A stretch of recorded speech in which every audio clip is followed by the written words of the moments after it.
what I'm more like the most happy about for Pretend so far, the average stream per listener for that song is 8, which the average on Spotify is like 1.5 to 2.5. It's currently at 8. That means that people are re-listening the song a lot, each listener that's coming in, at least 8 times.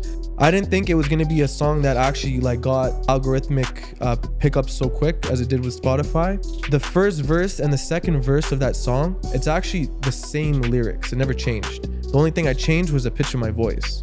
So now you have a song that when someone listens it through once, they've heard the verse twice, so those lyrics naturally stick more. You know, the hook, I say it twice, but in different pitches.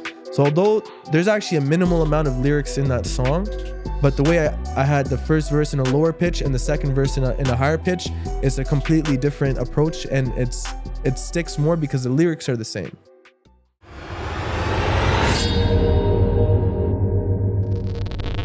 Welcome back to the movement, everybody. I got a very honored guest, one of my boys, one of my local men right here, one of my fellow kings, up and coming artist.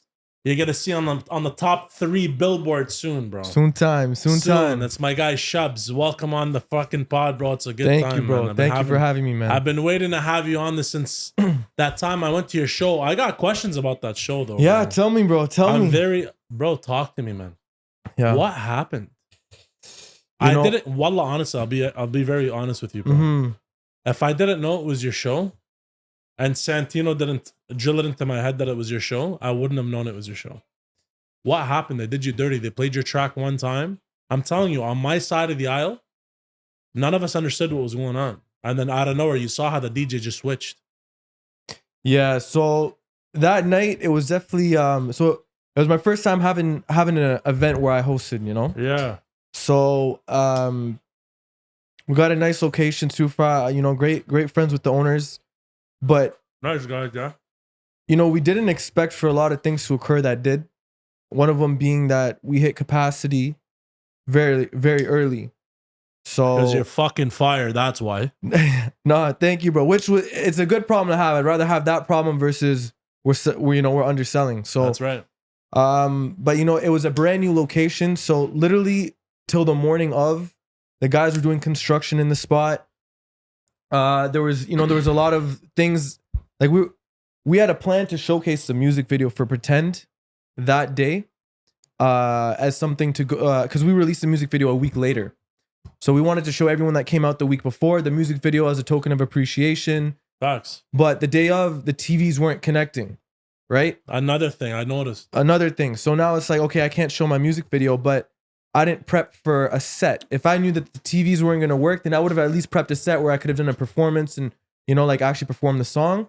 But we didn't have that set up from beforehand, you know? So I'm not going to just do it last second and make it, like, I'm not too sure how it would have went, right? So you need to prep those things in advance, which unfortunately we didn't get to do. But at the end of the day, you know, turnout was good. I just wanted to. Turned out fantastic. Turnout was fantastic. It was a little crunched up, you know, but it's first event. There's a lot of learning experiences. Definitely the problems we faced were good problems to have. It's just how do we accommodate it for next time to make sure that, you know, everyone is, you know, there was like heating issues. It was a bit hot in there and stuff. A bit hot. Yeah. I thought I was training, bro, to get away from hell, bro. It was a sauna, huh? But, you know, see, that's the thing. There's a lot of things. We expected that whole building to be, that shisha spot to be finished like a week and a half before the actual event. But delays happened. And then next thing you know, the last day of, like the day of the event, we're trying to fix everything up. So it was pretty much. Everything was rushed in the last It was rushed last second, which is something that it wasn't prepared for and we didn't think would happen. But it's not your problem, though. Not my problem, but you know, sometimes you're dealt those cards and you got to play with it. And I know the owners there only had the best intentions for that night. Solid and everything. Guys. Amazing guys, you know. Najib and his partners, very very nice guys. So nothing personal, business wise. Yeah, it could be performed and executed better, but it's like comparing my first song I ever made to the songs I'm making now. You know, like you have to go through those experiences to be able to make those correct like plays next time. Okay, we're about to face this situation. What could we potentially do to resolve it beforehand? Because I was sad, bro. I won't lie to you. Because I'm like, which one's his? What's his shit? Yeah. Why did they just automatically go right into the Arabic music? And so I'm like, what? I didn't even catch your song, bro. Yeah. I was having a heated conversation. Fucking Arabs, bro. Yeah, Arabs. I was having a heated conversation. And then out of nowhere, it was just I'm like, where's the song, bro? I just hear Arabic music. People are doing Dapki, bro, or whatever. You know what I mean? We played it a couple of times, but you know what? At one point, bro, because even when we got there, I found myself doing a lot of things that I shouldn't have. It was like I was just trying to sit down and have a good time with my group, which should have been the thing. But you know, I found myself at the door. I found myself at the back, like trying to help people get orders taken in. And I had a walkie-talkie at one point. I'm like, yo, what's going on? Did you know? Yeah. So at one point, I just saw how things were going.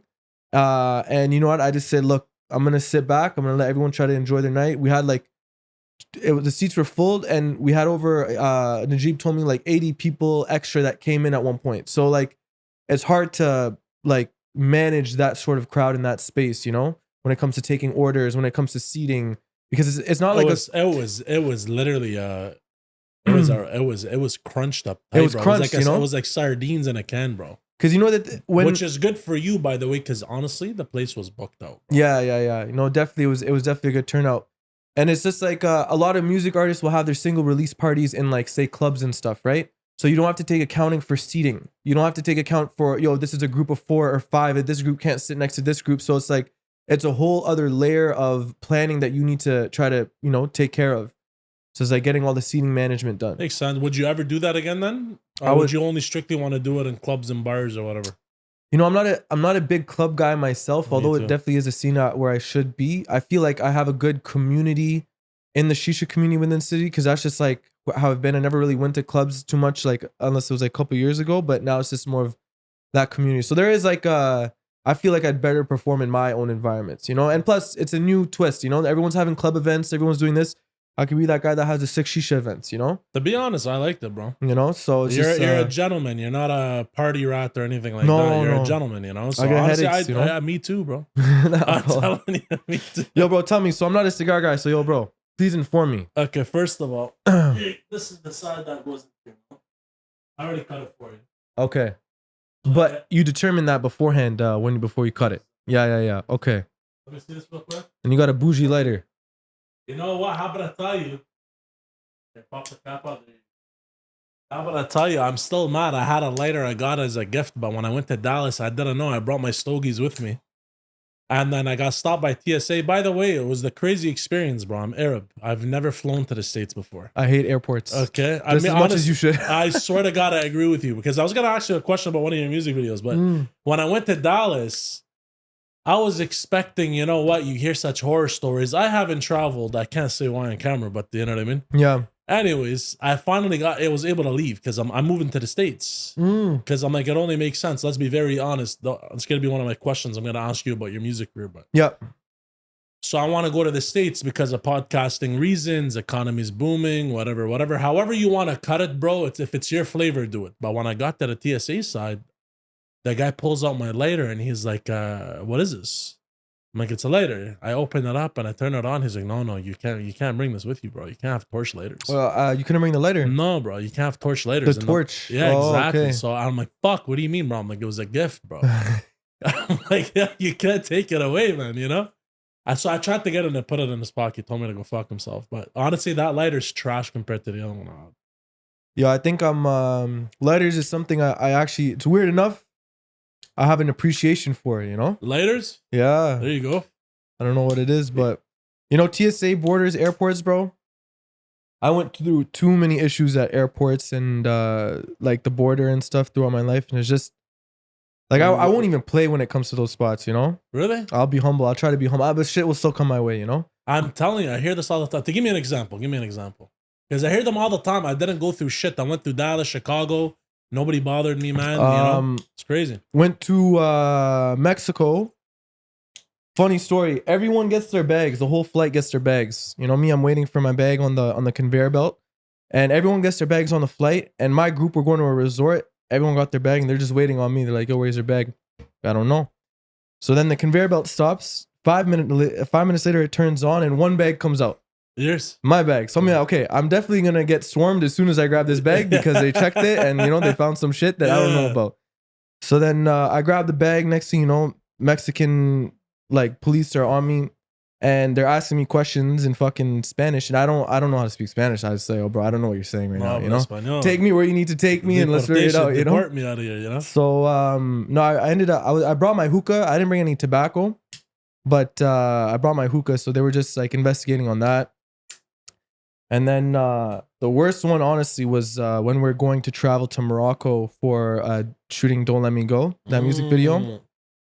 That was during the whole COVID time. So when we got to the airport, the vaccination thing. So now they're like, to be fully vaccinated, you need like 9 shots or something. And we're like, hey, like no one told us, you know? So now they're like, if you don't have like the 9 shots, then I'm exaggerating. I think it was like 2, 3, or 4. I don't know what it was at that time. They turned you with the Swiss cheese. How many fucking needles are putting? Yeah, into you know. Yeah, and it's just like, that's apparently the definition of fully vaccinated at that point. So like, if you're not fully vaccinated, you have to get the COVID test. But this is an hour before a flight.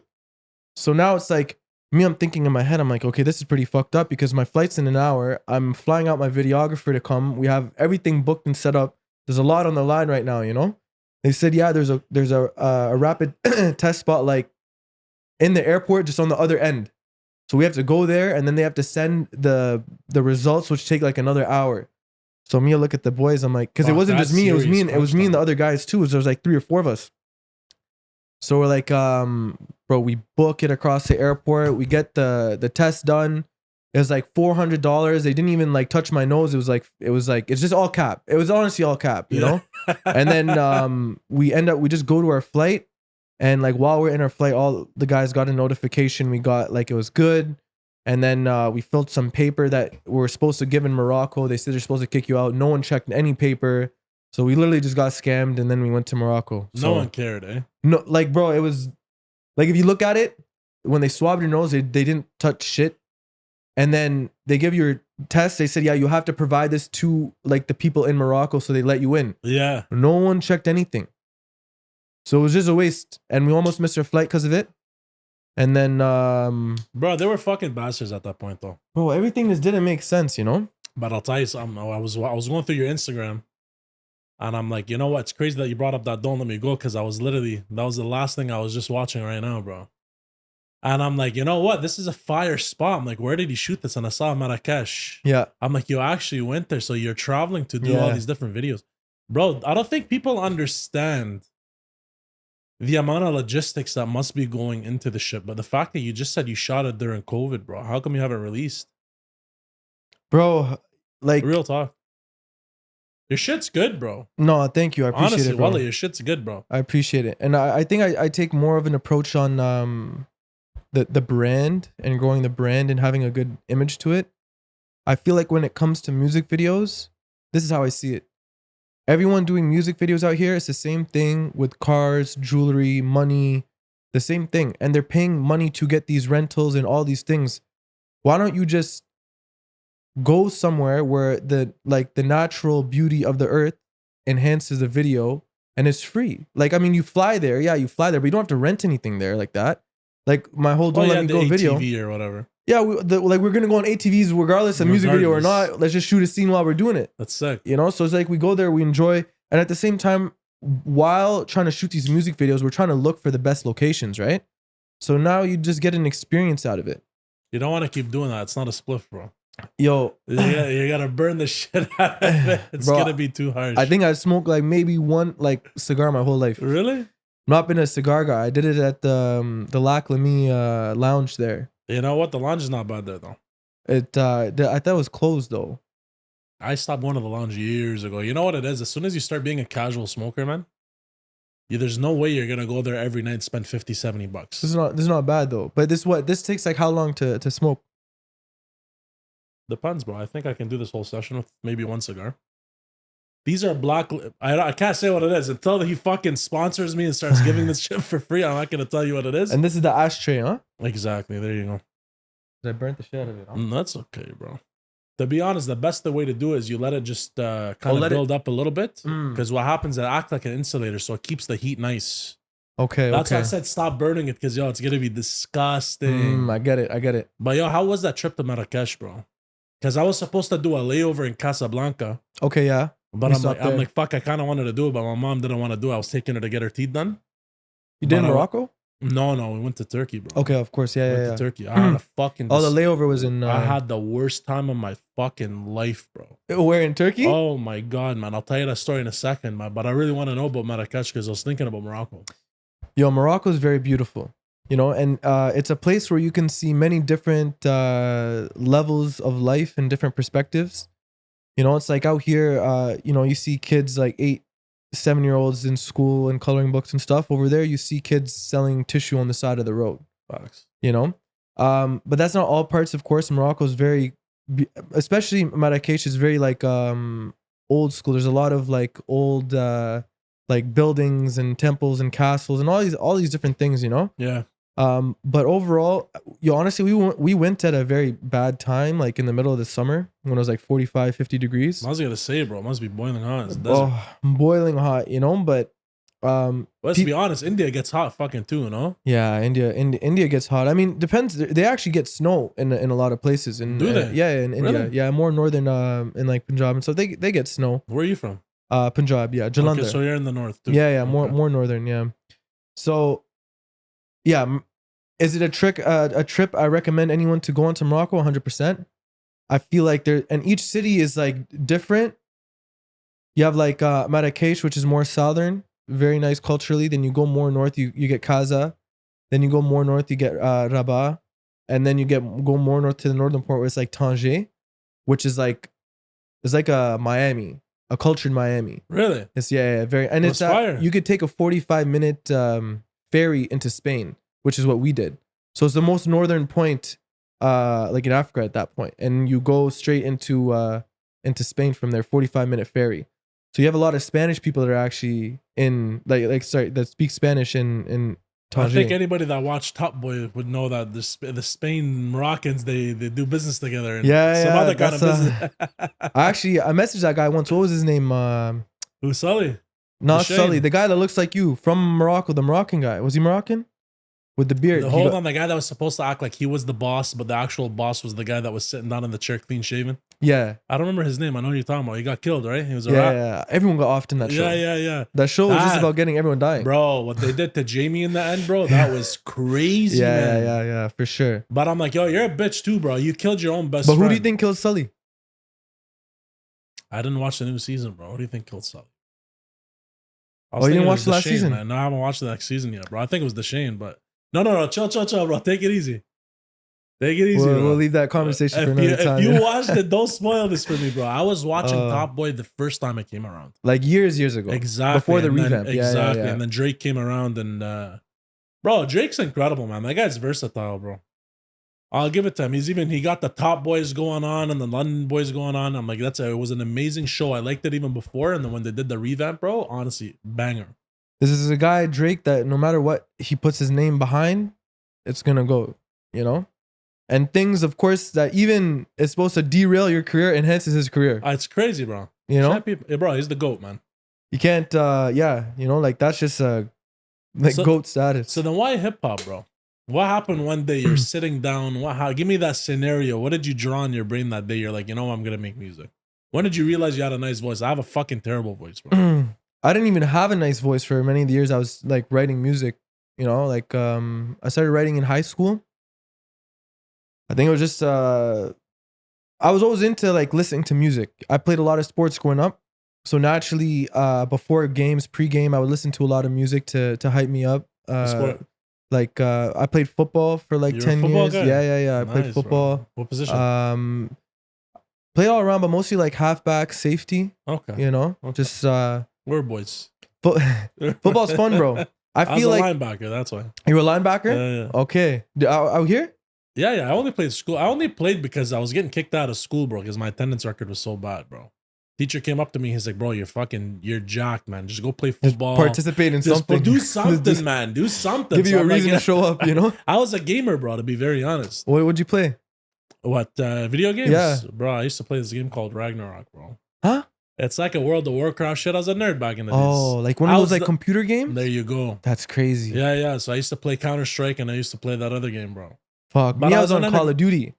But then, bro, of course. But those that's like say like C-level gamers. When you're talking about those type of games, those are like those fucking You know, your Oh, mom's pissed off at you. You know what the fuck? That was when they were going pro, bro. They were making pro teams for that shit. It's funny. Everybody that knows me today and that knew me back in the days never understood how I was like a gamer by day and whatever by night, you know? And they didn't understand the dynamic because I had like the guys I grew up with, bro, used to watch anime and the whole shit. Yeah. You know what I mean? I still watch anime till now. I don't give a fuck about nobody's opinion. Yeah. I live bro. life on my own terms. A lot of people don't understand. A lot of people see it as cartoons, but the anime stories are stories that are like another. You There's know? not like, a Tarantino in the world that can make a goddamn storyline like fucking Ichiro Oda from fucking One Piece, man. That's my opinion. The whole One Piece thing. Me, I started off on it, but like, bro, I gave up. I can't keep up, fam. Bro, listen, if you started from the beginning now, there's no way. I've been watching it since 1999, bro. Yeah. I've been watching it OG, you know? Yeah. I have homies that are still up to date on it. Like, and they talk about it. Like, yo, did you see this chapter this week? I'm like, damn, bro. Nah, bro. I have boys like that. I'll fight them, wallah. Because I don't read the manga, so get the fuck out of here. You guys are advanced, bro. Don't bring that shit over here. But anyways, that's why I played football. But I want to know about you. I don't care about me today. But yeah, played so football. You play football. You listen to music. Played basketball, played volleyball, did track. You know, I was just a big sports guy growing up. And, you know, music just was just a part of that lifestyle.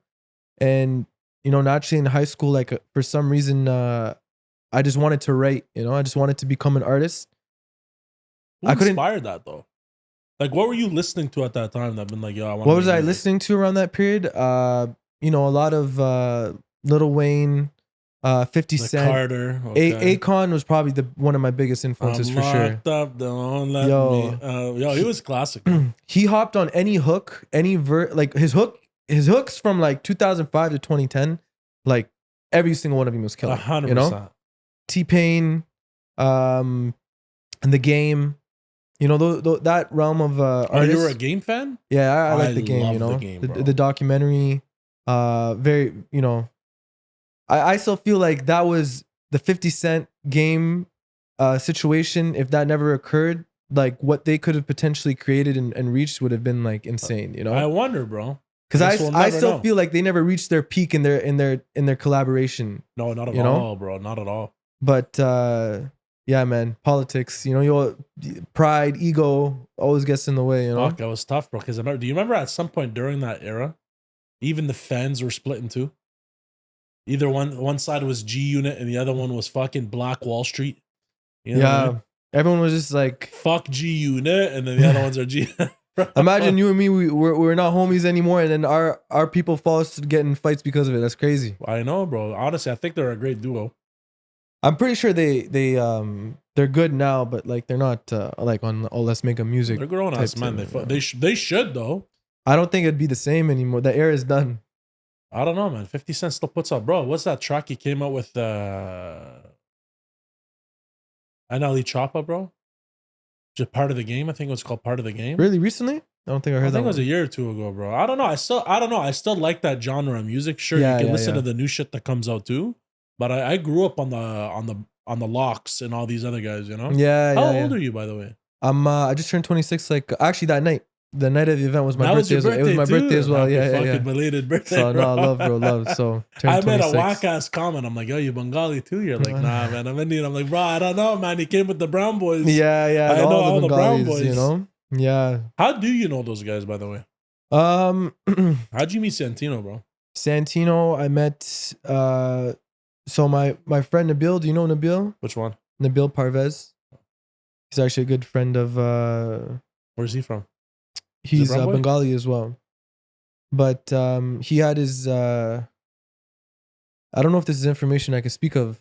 So let's just say I had a mutual friend that had a you know, he had a business, and I met Santino through there. You know, we used to hang out in that establishment a decent amount. And then you guys became friends. I got close with Teshfik, who is Santino's wife's brother. Nice guy. Yeah, very nice guy. And then through that, like, yeah, met Santino, of course. So I'm happy he found who he found, bro, because he was a wildcat, bro. He was a fucking, you know, me and him were stuck to the hip, eh? How long you guys know each other? Bro, I knew him from fucking 06. Oh, jeez. That's one of those. Yeah. So that's when I met the wife, I'm like, bro, thank God You have a yin to the yang, bro. He was a fucking hothead, bro. You know. You know, he was telling me about his bouncer days when he was bouncing. Oh my god, man! He told you about those days. Yeah. You know what though? I won't lie to you. He had a chip on his shoulder at the time being, because I guess he was a smaller. I think because he was a lot of the guys at the time being most of us were like 6 foot and up, 6 foot and above, and he was shorter. And then they try to bully him, not realizing the guy is a fucking Looney Tune, bro. Short man syndrome. Yeah, he's nuts. You know what I mean? Yeah. So you think, okay, you see a guy, he's a smaller build. Let me kind of pick on him, and then learn real quick. You know what? It was probably not the greatest idea. Not the greatest idea. Not the greatest idea. But no, he's a very nice guy, bro. You know, he has his mindset. You know, his businesses that he has, what he does on a day to day. Something only I could relate to. So I like to surround myself with like-minded individuals. You know. So do you do something by day and then you make music at night? You're like Batman or some shit? Bro, entrepreneur, you know, like I have my foot in a couple different things for sure. You know, but music is definitely the main one. And I'm actually starting to branch out a bit in the music thing. Eventually I want to have like courses to help independent artists, because I feel like although as I'm a music artist and a lot of labels take advantage of music artists that just don't understand the business. I understand the business. So this is why it's like, as I grow, I can manage it and maintain it. Maybe I have to get some people on the team to delegate things to, but at least I have the understanding. I know exactly what the label's going to do for the artist. I know exactly what percentage they're going to take, how they're going to approach these deals, and what they offer. You know, I run all my own ads. I edit pretty much 90% of my own content. I schedule everything myself, you know, like I'm very into it. I understand how to produce. I know how to record myself. I know how to do videography. Like Who does the beats? Sorry? Do you also make the beats too?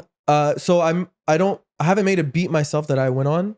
I understand producing to a level where I can get in a room with very good producers and pitch my ideas and adjust things to what I would want, you know, because I need to understand these things for my business. Do I want to get to a position where I'm making my own beats? Yeah, it's just I don't have the time right now to sit down and get creative with it, you know? I barely have enough time to record music. Maybe like 1% of my time is actually recording music. I was going to say, how do you manage everything you're doing on a day-to-day basis, bro, and then you're at the same time you're making music? Because I want to talk all about your music, bro. I want to know what you're going to do next. Discipline is a big thing, you know? I work, bro, from the second I wake up till I go to sleep. I'm in the gym every day. I take care of jacked, bro. I was watching that video. I seen a bicep vein. No, I love, bro. I'm like, I gotta catch up. Shubz is outworking us right now. I've been on the calisthenic wave on the past like year and a half, 2 years. Really? Yeah, that's those calisthenic guys. Those are the guys that have like, you see them doing some crazy stuff. They don't even have to be lifting the craziest weights in the gym, but they can outlift anybody, bro. I believe it, bro. Those guys are strong. The distribution of energy in your body, the distribution of strength, it's like they're not stiff, they're mobile. When they're doing like handstand push-ups or like moving their bodies in different ways, they're using their entire body. It's not just like I'm doing bench press and just using my chest, you know? They're impressive, bro. I saw a guy at the gym doing that, man. He goes into a plank, feet off the ground, into the handstand, push-up, back down, hold, and then his feet touch the ground. He saw him do a couple times. I'm like, what the fuck? Yeah. Who is this guy, bro? I'm like, that's crazy. I could do the handstand push-ups. Me, I'm trying to like master the calisthenics, and then I'm gonna get into like the Muay Thai, you know? Good for and like you, the kickboxing. Bro. I just want to. Once you master the movement of your body and controlling your body, then it's like you can get into that next realm. You know? Don't care to be massive. You just like the way you look, you know, like you fit, you're in shape, you're lean. I could still lift like heavy weights, bro. 100%. You know? So it's like, I don't really care to get like big. I want to be healthy. I do like crazy cardio. I'm in the sauna every day, you know, like I want to keep a good health. I stretch a lot, you know? You got to get one of those at home, man. Yeah, one of those at home, bro. I was honestly thinking of getting one of those portable saunas for the crib. I wanted to try that. They say you jump in it right before you go to bed. And then suppose you have the best sleep in your life. I definitely, what I try to do is I go in the morning. I try to go in the morning. If you catch me in the evening at the gym, I fucked up my morning. But usually it's because like I have work the night before that I have to like stay up for, you know? So like if I have like say some like studio, or if I have like music things I need to take care of, that's the only time I'll stay up pretty late. Otherwise I'm in bed by like 8:30, bro. Bro, the music, man. I'm really curious, bro. What's the next moves? Because I'm basically in a block. You know what? Let me hear your shit first, actually. So what's your next moves right now? Right now, I have a plan on releasing a single every 2 months. And currently in between working to release like house party remixes to the singles I'm releasing. So I have a group of guys, producers I work with. We're currently making a house party version to Pretend. Nice. And we're almost on that, so that's gonna release soon. And then so I'll have a track coming out pretty much every month. But now it's like I get to target like two different audiences. You know, the house audience, the people who like Pretend, and potentially there's like a crossover as well, right? We shot 4 music videos when we went to Colombia in November. So Colombia's sick. We did 4 music videos there. So now I have all my singles ready for the whole year. Because I've been in that position before where I made a song, I'd release it, I have nothing following up, and then that momentum just drops, right? You're Mr. Worldwide, by the way. So, yeah. Bro, gotta travel, smokes. man. You went to Colombia too?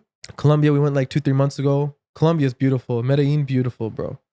You know, just the culture, the vibe. People have way less there, and they're 10 times more happy, man. Colombia, so we have those 4 singles coming, you know, throughout the year, and then the thing about the music game, bro, you don't want to be too early with an EP or an album, right?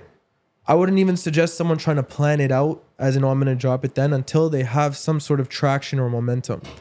So if out of each song that I'm releasing every 2 months, randomly one is starting to go viral and catch a lot of flame, that's when I adjust my game plan, and the next thing I'm releasing is an EP or an album. It's a longer body of work. You have to give people a reason to listen to it, right? Versus a song that's 2-3 minutes, an EP may be 20, an album might be 30. Makes sense. Right? So you're going to definitely get some people that fall off after listening to a couple songs. But if you're coming with some fire singles and then you're catching a nice momentum and you drop an EP, everyone's like, okay, wait a minute. His singles were fire. His videos were fire. I have to check this EP. Because this is a crazy project now, right?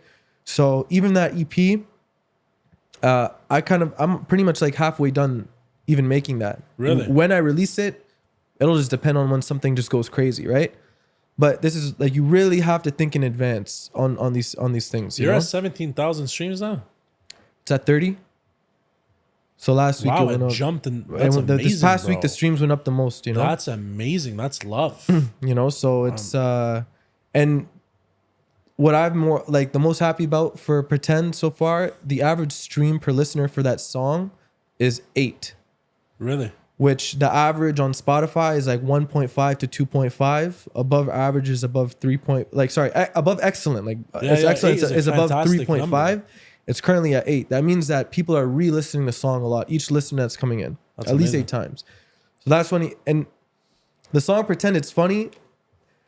I didn't think it was gonna be a song that actually like got algorithmic pickup so quick as it did with Spotify, but the first verse and the second verse of that song, it's actually the same lyrics. It never changed. The only thing I changed was the pitch of my voice.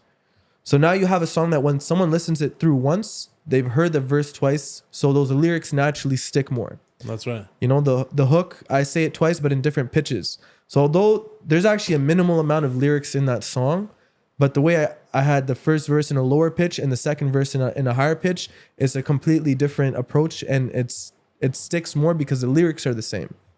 You know? Bro, you're strategic with it. Who taught you all this? Or is this something you were just figuring out on your own as you're playing? Figured out on my own, bro. Good for you, bro. You're fucking. You just have to keep experimenting, bro. Like when I started music, I was garbage. Like if I showed you my first song, you would say never do music again. I still want to hear that first track, bro. I'd have to find it, but that one, like, I personally just had a passion and I saw potential. And if you have that, you just stick with it. Now it's like the songs I make is only out of 1% of my time in the studio. Imagine I have access to 80% of my time just to music creation. The type of records I would make would be crazy. You'd never sign a deal, eh? Would you always want to be independent? Or maybe some collaboration here and there with a label? It depends. For like a record deal, as an artist, you just have to hold leverage. I feel like based on my knowledge and how I'm going to be approaching things, I would never sign, because the thing is, a deal can't be a bad thing, right? Sometimes labels will approach you to be like, I want to do a 1 song deal or a 3 single deal or an album deal. So, and then It's just about negotiations. Because say for example, I invest like 5 to 10K on marketing a song, right? Labels can invest like 200, 250K. It's true. So if they do, say for example, a deal where it's like 3 singles, I release 3 singles under that label, but they market it like crazy. They're marketing me. That's right. So at the end of that deal, now I hold more leverage if I understand how to retarget that audience that I got from them promoting. That's right. You know, so, but then they could offer a better deal. But the ultimate goal is to stay independent. If I sign something in between to just give me an extra boost temporarily, potentially. But then again, it always comes down to the negotiations and what those deals entail, because a lot of them will dictate when you drop, how you drop, what type of video you do, you know. So I guess I take away that creative freedom too. they take so that could also happen, right? And personally, I like how I approach my creative direction towards things.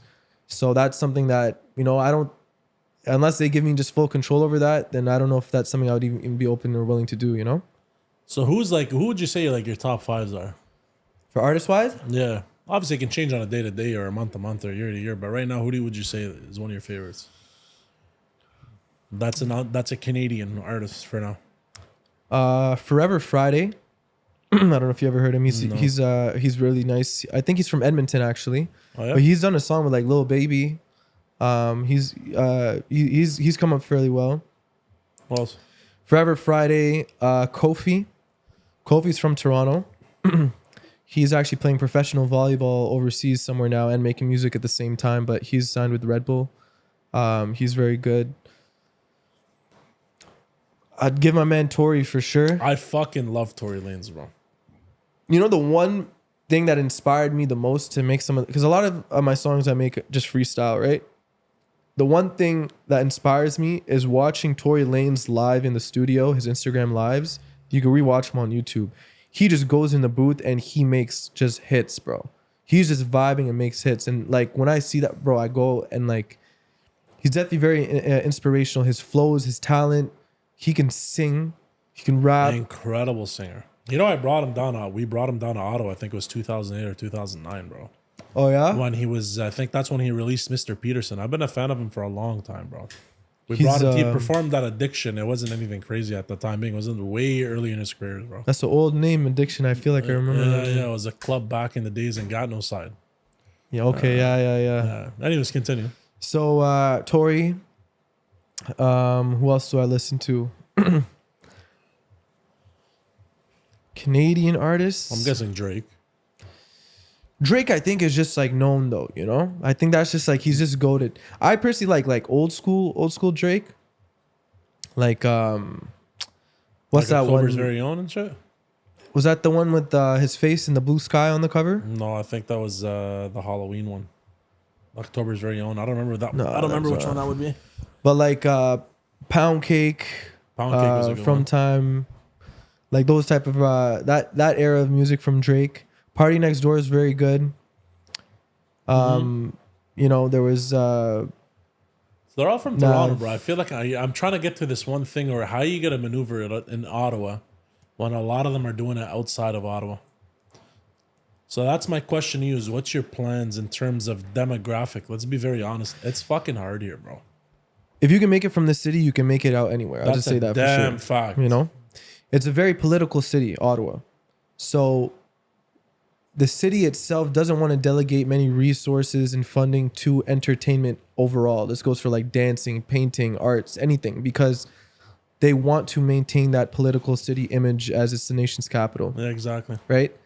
Now, Toronto, Montreal is different. Toronto is, considered one of the best music places in the world for a lot of people, right? It's just unfortunate that I feel like the Toronto scene is too much trap music, too much hood music. Yeah, too much. And too much drill too. Yeah, and like a lot of talented artists are not stepping away from that like street life where now they're becoming more famous, but now a lot of them are either in jail or they've died, Yeah. So like what's the real benefit to that, I agree. Because it's like you have families, mothers, like there's no point. But if you can make it out of that, a good one I could probably say is kind of Pressa. I mean, he's from like Northside Jane, but he's slowly been separating himself from that street thing and going more like mainstream and staying away from it. Which he should have, yeah. Which he should. Every artist should. That comes because a lot of those artists pop off because of that type of music and because of that surrounding. But once you start breaking that next level, you have to distance yourself because now you're just more heat. You're in the public eye. People want, you know, it's difficult. And now you have real ops. It's not, you know what I mean? It's none of this influencer ops shit. This is kill or be killed type of vibe. But yeah, back to my music for this city. Honestly, brother, I don't primarily try to target Ottawa and make a move within Ottawa. My number one country is Germany. My second country is listeners. You're for saying? Listeners. I have Germany is my number one. Brazil's number two. Shout out Germany. Portugal's like third. States is fourth. Canada's not even the top 5, I believe. Montreal and Toronto still the strongest cities out of Canada. You wouldn't want to go to the States? I just feel like all artists end up leaving and going there, bro. Like Masari and Belly are from Ottawa. One thing I have to say, the whole LA scene of music, there's a lot of talent and a lot of people go there, but I feel like there's just some, like, it's too like demonic, bro. I've heard. There's too many things that go down there that I don't even want to know. I don't even want to be a part of. I feel like I need to be in an environment, a positive, peaceful, you know, like I have good morals and values where it's like I don't want to be surrounded by like things that aren't right. You know, like just corruption. Just corruption. You know, pure corruption. How people make deals, what they do, and about these crazy rituals and all these other things. You know, and Frank, if it takes me like longer to achieve it by just going a different route, I wouldn't mind and just staying intact to who I am and what I believe in. And that's why it's like I don't want to stay at a single release party at the club. I don't drink. I don't like to go party, and I don't like clubs. So I'm going to try to tailor everything to like what I prefer and what I want to do, you know? I feel like that's a refreshing thing anyways, bro, because I feel like you're going outside of the typical where everybody wants to have the club bangers only. I think maybe you should have a club banger or two. Yeah, 100%. For sure. 100%. Let's be very honest, man. It's not always about the club scenes. I don't know. It's either as we're aging, maybe if I was younger, I'd be like, nah, you know, I like the club scene and shit, but I feel like it's not that I love Argili places, bro. You know what I mean? So if you can do more of those and shit like that, it'd be fucking lit, bro. For me, how I see a club, this is just my opinion on it. It's you go, you get extremely lit. The music is so loud, you can't even talk to anyone. It's a dead fact. And then it's so packed that, they're sweating. Half the people are drunk. They're going to start a fight somewhere in the club. It's like, why do I want to be around that? You know, like I could be, say at a shisha spot with my main people, music could be playing. We could be having a good conversation, talk about some real things, because like for me that's more of a value than like going to the club, you know. I'm still shocked you wouldn't want to leave Canada. You still want to be doing it here. Eventually I do want to go. I think like Middle East is somewhere I want to settle. Really? Long term. I still want to go around Europe. I actually want to stay in Portugal for a bit. I don't know why. I just really want to go to Portugal. I have a hard time with the Middle East, bro. Yeah, I'm Middle Eastern. Like you'd want to go UAE, I'm guessing. Dubai, yeah, you know the thing is, it's like you have to come correct when you go there, because at the end of the day, also like I am Indian, I'm Hindu, so like there is definitely more politics on that side when it comes to like different religions, castes. Like those are, we don't see it here that much because we live in Canada, but those are still real things like on the other side of the world, even in India. Actually, you know what? I think it's the opposite, by the way, man. I find, as an example, I don't know about everybody else, but if you go to Lebanon, a lot of that, I'll just speak of like Muslim sense of things. Yeah. You don't hear that Sunni Shia shit when you go down there. You know what I mean? It's like you come correct in a neighborhood, you get treated well. If you come in a different vibe, you're going to get greeted in that way. And you don't want to get greeted in that way. You know? You're going to get lit. It's either baklavas or AKs. Exactly, bro. know? They're coming, they're fucking you up, you know? But the thing is here, it's so prevalent, this conversation, man. I hear it so often. I'm like, bro, why doesn't everybody just shut your mouths, bro? Just live your lives. Yeah. It's not like that back there. What I mean by Dubai, I'm actually working on something. I'm going to be going to Dubai, I think April 27th. Okay. Yeah. But the thing is I'm with you. It's a nice place, you know, good scenery. Obviously, the pros and cons in terms of influencers and however the place may be, because obviously it looks great, but it's fake. Yeah. My problem with the UAE is I can't set it up as a home base, bro. Yeah. Because you can never get citizenship. They can like this kick you right out. I hear some crazy shit, bro. Are people I getting know kicked guys out? that have gone down there and their business partners are Khaliji, right? So citizens. Yeah. And then they'll do some business. It's not like Saudi Arabia where it's a completely different ball. Like Dubai, you can open up your own business. You know what I Yeah. mean? So they'll open up a business. They'll partner with a local guy, hit the demographic. They know what they're talking about. Out of nowhere, the Khaliji starts to embezzle and starts taking out money from the guy. And then what do? You make a complaint. Uh-oh. This guy's complaining. Get him the fuck out of here right now. So they'll tell you, they'll hit the eject button. You have 48 hours to bounce. You know what I mean? So I have a hard time trying to make that my home base.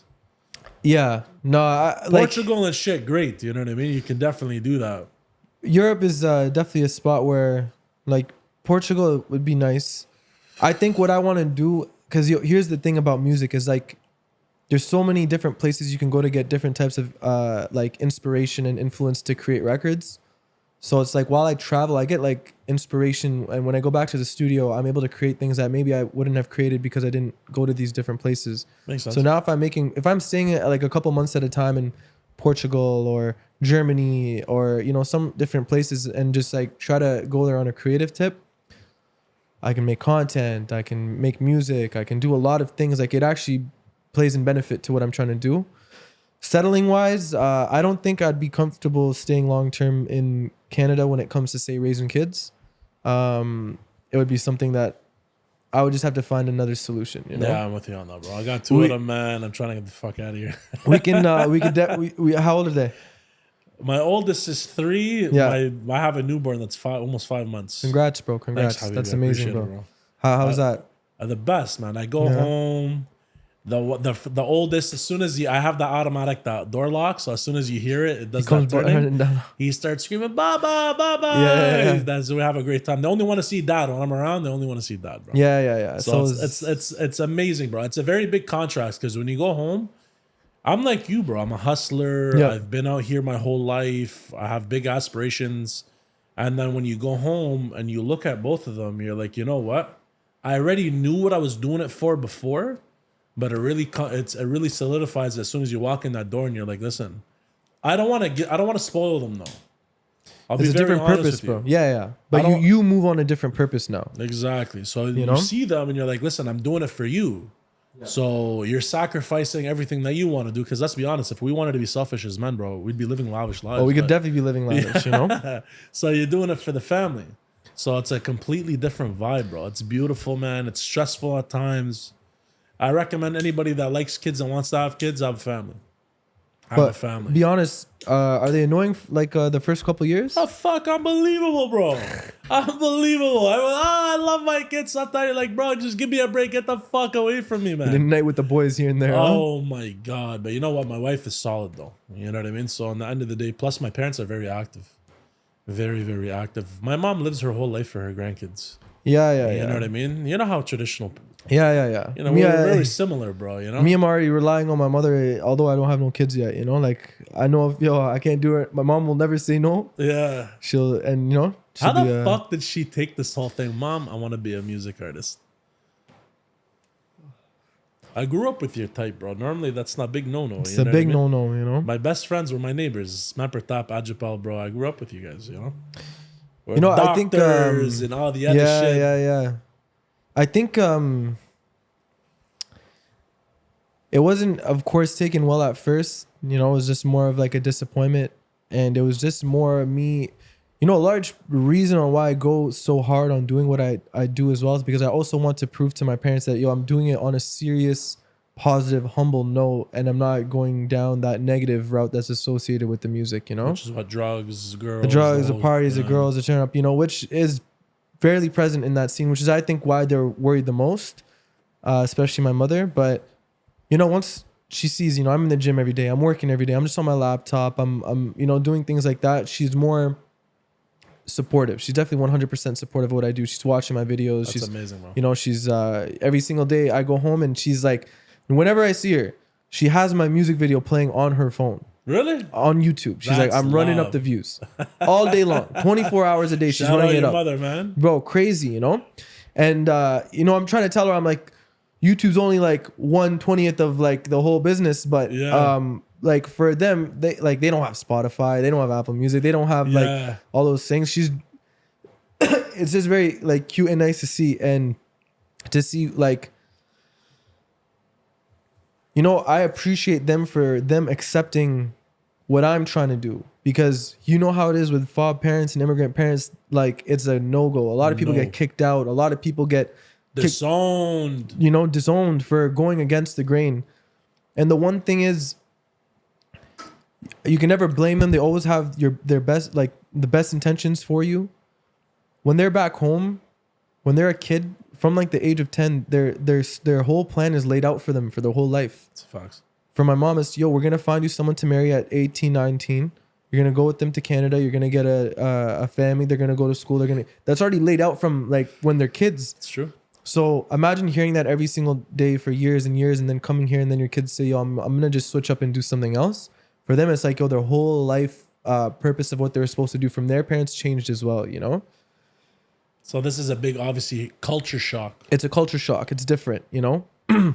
And I mean, generally, the one thing that the Indians have, brother, we work fucking hard. That's a no matter what it is, bro. That's a damn fact. You know, if you look at like the highest earning in like pop like cultures in the world, it's the Indians. Because you know what overtime is. That's why. We know what overtime is. You guys go against the clock, bro. You guys are going hard. Yeah, and there's no complaints. We just say, all right, let's do it. Let's run it up. You know, which is good for you, bro. Definitely. Well, Punjabs used to be warriors at some point, no?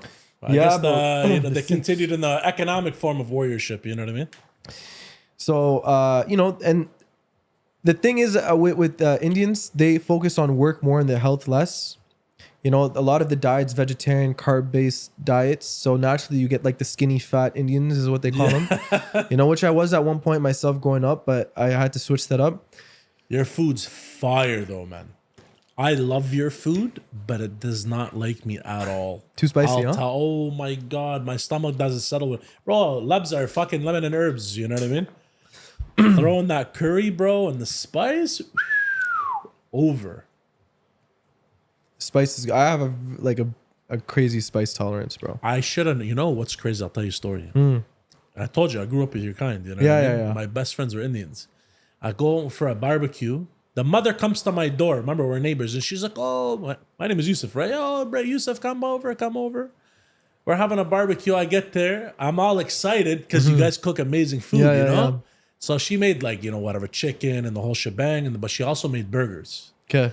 So anyways, I'm sitting down with the boys. And then whatever, she made the burgers. The plates come out. And then the oldest son takes a bite. And he's like, man, this is actually pretty spicy. So his brother's like, let me see. He takes a bite too. But the oldest son is Indian. Yeah. So then the next brother takes a bite and he's like, man, yeah, you're right. It's pretty spicy. I'm not registering the spice tolerance. Yeah. Because if an Indian guy says it's spicy, it's fucked. Watch out. then bro, watch out, you know? I took a bite. The mother locked eyes on me. She's screaming, get him the milk. Bro, I'm fucking crying. Boogers. My lips are like this, bro. I'm like, man, you guys got to put a fucking warning sign on the spice level here, bro. What's the Scovilles, man? Yo, bro. 1.5 billion like the population, man? Yo, bro. Indians definitely, I would say, probably number one spice. Say maybe Mexicans next. They go hard too. Or Jamaicans, you know? I realized that when I went to Dallas, bro. But how many countries have you traveled to at this point, bro? Nothing. I went to Spain, Morocco, Mexico. Went to that's more places than most people has ever gone. Funny enough, bro, before that Morocco trip, I never traveled anywhere other than India when I was 6 years old. I didn't have a reason to go. Like I never take vacation from work before. I never just a day off. But then when I put like two and two together, maybe it might be a good idea to go travel for the music videos. Facts. Then I said, all right, let's do it up and let's see how it goes. And it was worth it. So now, like, for me, it's a business trip. How costly is that, bro? You got to bring your videographer. You got to bring the people with you. It must get pricey at some point, no? It does get pricey, but I feel like I also cut a lot of costs when it comes to production because I edit majority of my content. I run my own ads. I do my own thing. So it's just like a lot of things that people would pay out of pocket for, I learned in-house so I can accommodate on those trips, you know? Fuck, you're like the Tory Lanes of Ottawa, bro. And it's you just gotta think and use your head sometimes, you know? Like a lot of people, especially in the music industry, they're just either high or drunk majority of the time. They don't know what they're doing. It's a damn fact. And they're just making music. They're not getting proper mixes done. They're not getting proper masters done. They're not doing their distribution correctly. They're not collecting all the royalties. They're not doing anything, you know? And it's just, it's sad to see because a lot of these people have true talent, but they just have no business side to them, you know? And you're a businessman with a business plan. I came into the music thing with a business mindset. I used to do like like e-commerce stuff, drop shipping. Used to have just hustle, bro. You know, I used to sell Instagram. You know what I used to do? Okay, I'll tell you. This is a funny flex, guys. Listen to this. I want to know. So what I would do is I'd make like those pages on Instagram, like Sport Check Canada or Sport Check Toronto or Toys R Us or something. And I would build the following. I would use like the same posts from like the main pages, like the real Sport Checks page. Yeah. I'd grow the page. And then eventually I would do like a huge giveaway. I'd say, yo, follow, like, and comment. And we'll be giving away a $500 Sport Check gift card or something, you know? And bro, some of those accounts got to like 20K followers, 30K followers. And then what you do is you just sell the profile. And now these are active Instagram followers because they're commenting, liking, and everything. So now it's like you just sell it to someone who wants to like a business or something, and you just sell it online. How much can you sell it for? A couple $1,000s, bro. No way. Yeah, if you get like some go crazy, bro.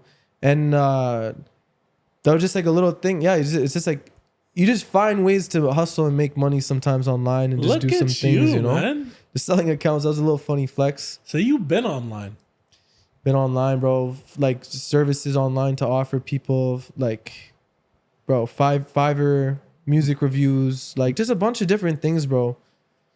This is how you heard it here first. If they're gonna sit there and they're gonna start selling Instagram accounts, yo, give them 10% royalties, boys. Hey, man, He's giving you the formula. Give him I don't know what the 10%. market is now, but like back in the day, that was definitely, yeah, it was working. You just create a business and then like account and just market it, and you do a giveaway, and a lot of people just follow you, and then Was your boys also in hustling and entrepreneurship and all that? Is that what it was? my main circle of guys, they're just like me, bro. But Yeah? they're on their different flexes. Everyone is That's doing their okay. own thing, you know.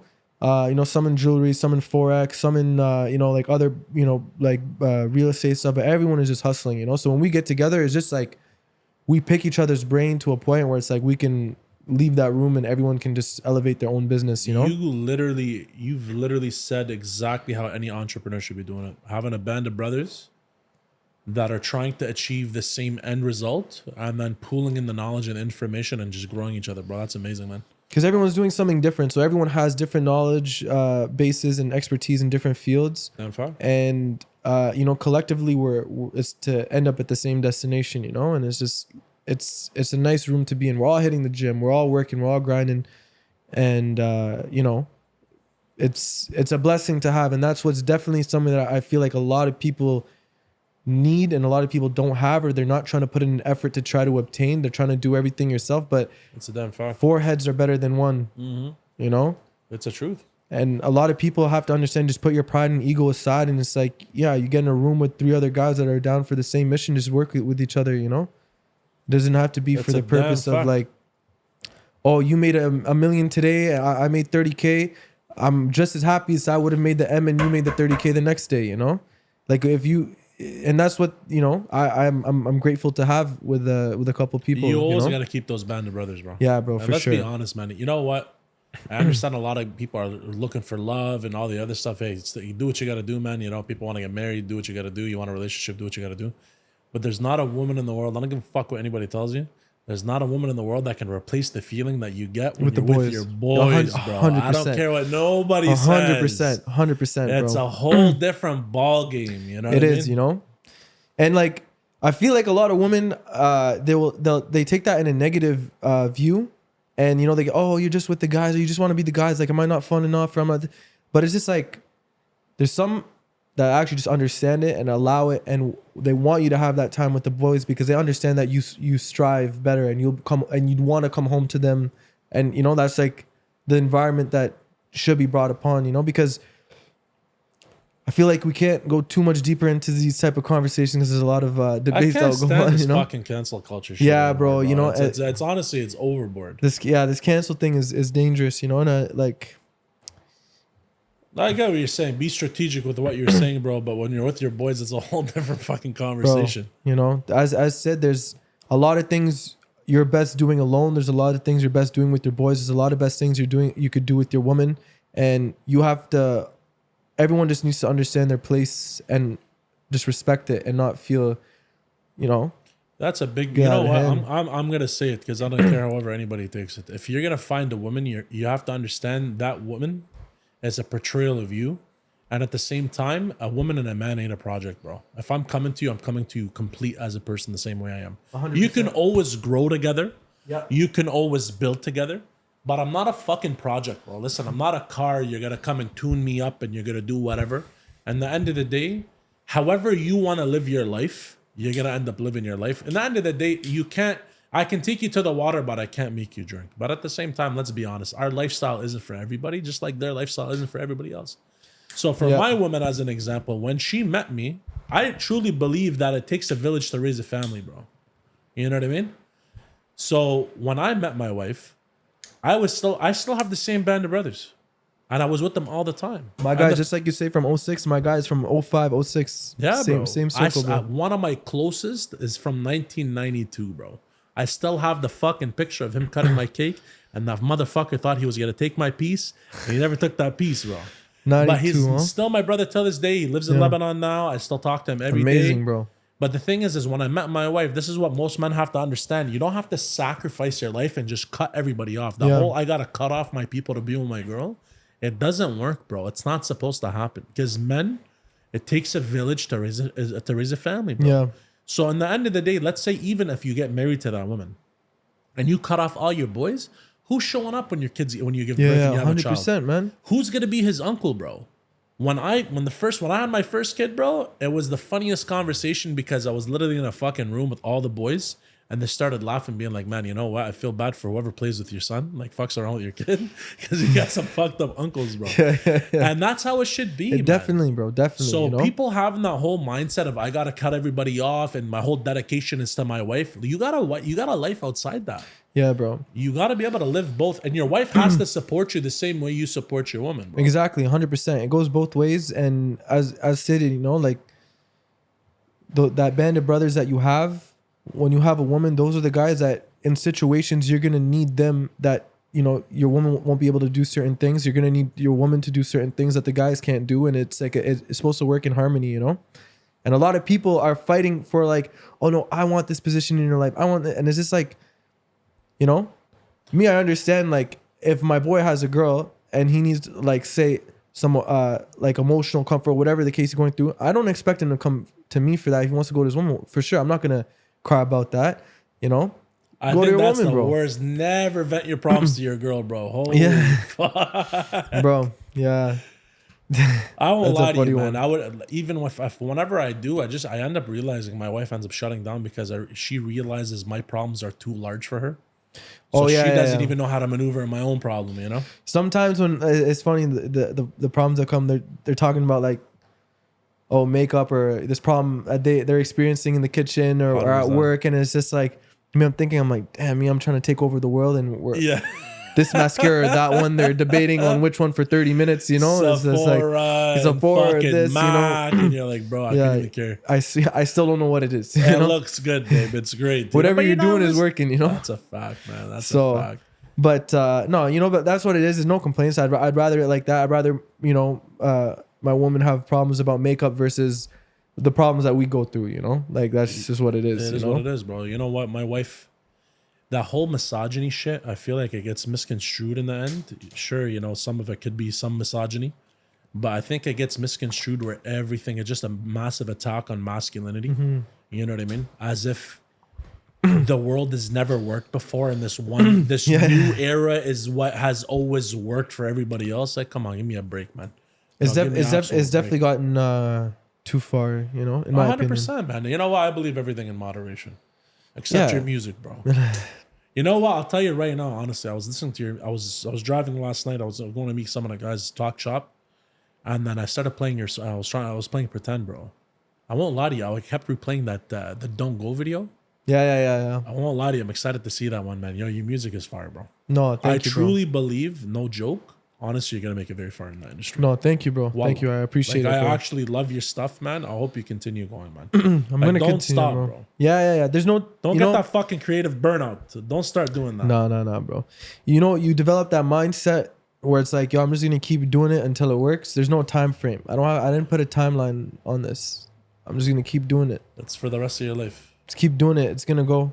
You can only get bigger. Listen, anybody that's watching this podcast, I want everybody to show Shubz some love, especially in the city. If you're watching and you're in the city, man, you know what? Support your local artists. Instead of always looking outside your city and then wondering why your city is not saying much, it's because the actual people itself ain't doing much either, you know? So show some support to your local artists. No, You know love. what I mean? I love that, bro. When I see you guys coming out of the city, man, I'm like, it's about time. It's about time we actually put a wave. And you know, there is a lot of talent in the city, and I feel like if you're watching this as a creative in the city, don't localize yourself, you know? Definitely have your community in the city, but understand there's a bigger picture to things, you know? So don't try to just strictly localize yourself. Have that community within the city and grow with that community, and at the same time grow outside and start developing communities in different places that you can go. Now it's like I can go play. I have people in different countries, like fans that will listen that, hey, come to my country. Hey, when you come here, let me know. And it's like, now if I travel, I have a guide, I have a friend. There you go. I can, you know, I could get things taken care of. I know what scams I could to avoid, and you know. Exactly. So it's nice, and you get to connect with different people around the world that listen to my music in a way where it generally helps them throughout their day, you know? To be able to create a body of work where someone can listen to and be like it enhances their mood, it helps them through whatever they're going through and feeling. Like that feeling alone is, I feel like I already accomplished what I was trying to do to begin with, you know? But it's like, how do we get it on a larger scale is the That's goal, because you you're know? humble, though. Yeah. That's because you're humble, man. When you see 30,000 streams, how does that make you feel? It's the fastest growing song that I've released. So, I mean, this one, I honestly have no doubt if it hits 500 to a mil within a year, with the algorithms going to pick it up. I have some, like the data I sent Spotify is really good that I see on the back end. Yeah. And I just understand how the platform works on what type of data you send. So I already could predict this one's going to do fairly well. Fuck, you got to coach me, bro. Huh? You got to coach me. Music marketing artist. Don't worry. It's coming soon. Shubz music marketing. Come holla at your boy, man. But yeah. I hope more people come out of the city, man. Like even when I started the podcast, bro, I started noticing there's a lot more podcasts that are popping up. And then I'm like, yo, this is incredible. Keep going, you know? It's a good thing now. It's like a lot of people are starting to get different exposures, and there's conversations. Now we start to see what people are thinking and how they're moving, and you know. Yeah, because there's innovative artists like you, man. Let's go. Let's put the city on the map at least before we end up leaving. Before we end up leaving, you know. Let's try to get it back for a bit, you know. Shubz, man, it's all love, bro. No, likewise, we're running brother. out of time. We're gonna put his link in the description. If you guys liked what you saw, like, share, and subscribe. Go check out Shubz, man. Show him some love. I love his stuff, man. We're putting the stamp of approval on this, you know. He's one of our fellow kings. No, likewise. And whoever's watching this from my side, definitely check into the boy in this podcast. Very nice setup, bro. I liked the theme and the colors, man. We gotta get you on here more, man. We're gonna collaborate, 100%, bro. Put bro. Shubz and Monarchy movement together. 100%, bro. It's love, bro. No, Always love. good to have Thank you, on. bro. Likewise, bro. Thank you.